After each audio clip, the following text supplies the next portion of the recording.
Luke Bowen, former Chief Executive Officer, Northern Territory Cattlemen's Association. Luke, you were involved with the cattle industry in the Northern Territory and Northern Australia when the Indonesian live export ban was introduced. What was different about this particular event compared to a lot of other media events and issues? Well, I think the media attention, the political attention, the public attention to that particular issue was the face of it, the obvious face of it and side of it.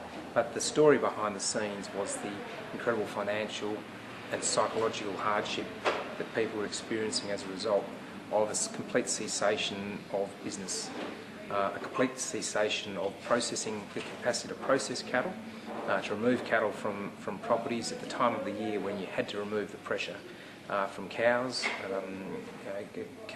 lactating cows, and remove cattle from the rangelands. It's the time of the year when that happens. So we had a crisis of confidence because all of a sudden people believed that a decision of government could remove the livelihood of an industry which covered a third of Australia's landmass and so deeply affected a really diverse range of landholders, business people and families. So we saw a crisis of confidence, we saw a crisis in cash flow, and we saw increasing debt levels, decreases in equity. Put those things together and it's a pretty dangerous sort of formula. So how did the industry survive that? How did it get through this crisis?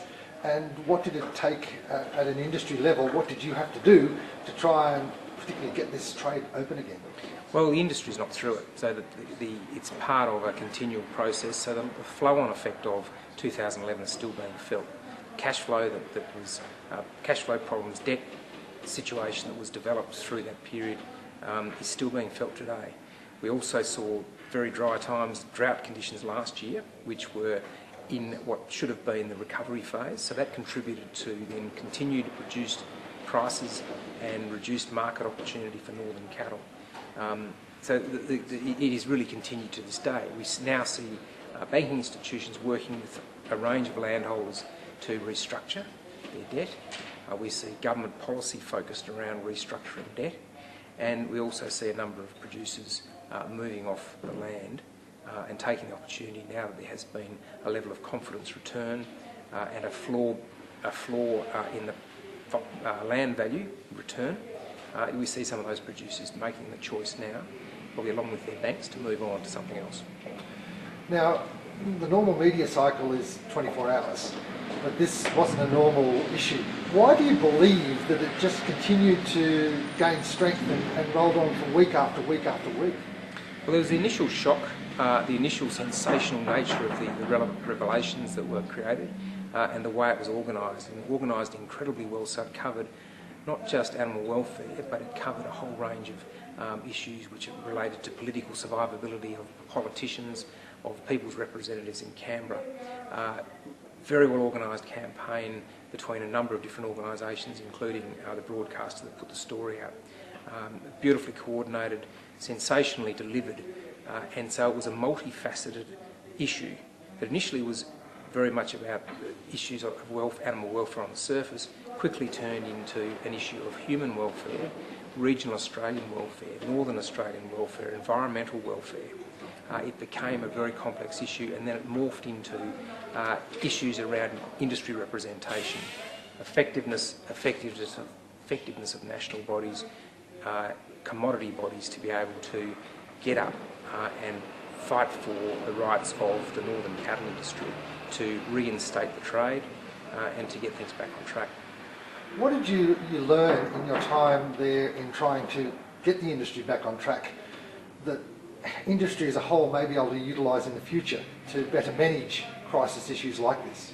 So it demonstrated very strongly that you need to be proactive and ahead of the game. You have to anticipate there will be issues that will arise which require an engagement with politicians, but fundamentally with the public, to justify your right to existence. You have to be proactive about that. You also have to have the capacity to be reactive in time of crisis. Now, they could be environmental crisis, they could be climatic crisis, they could be market crises or financial crises. You have to be prepared to go into battle, to fight for the rights of your members when required.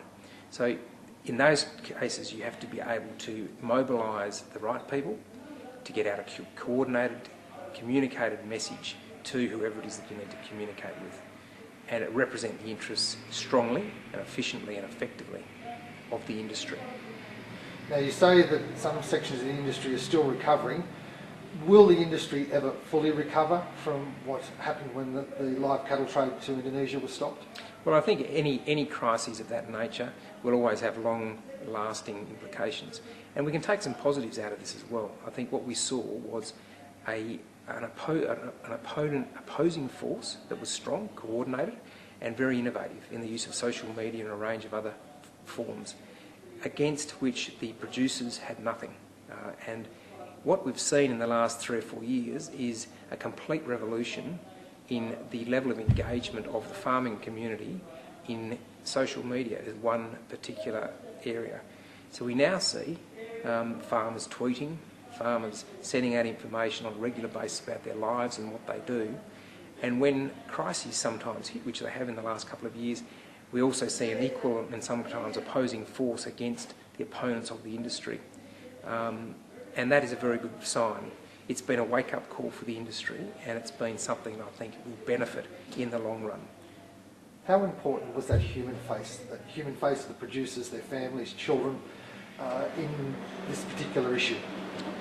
Without the human face, you're missing what the industry is about and what actually drives the industry. So while initially the story was about animal welfare, very quickly it changed to be human welfare. It became about the people, the families, the mums, the dads, the stockmen, the truck drivers, the hairdresser in town, the beautician in town, who were impacted because people simply didn't have the capacity or the cash flow to be able to buy those services. It became about the animals that weren't able to have their calves weaned from them. It was about the land condition that was deteriorating because of the excess numbers of stock.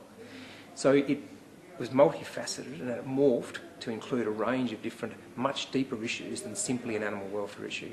And the role the media played in getting those stories out was critical, getting those real stories about the impact of the ban and the loss of a trading relationship with our nearest neighbour in Indonesia were critical to change the public perceptions and then in turn the political perceptions and reality and action in turning around what was a pretty diabolical situation.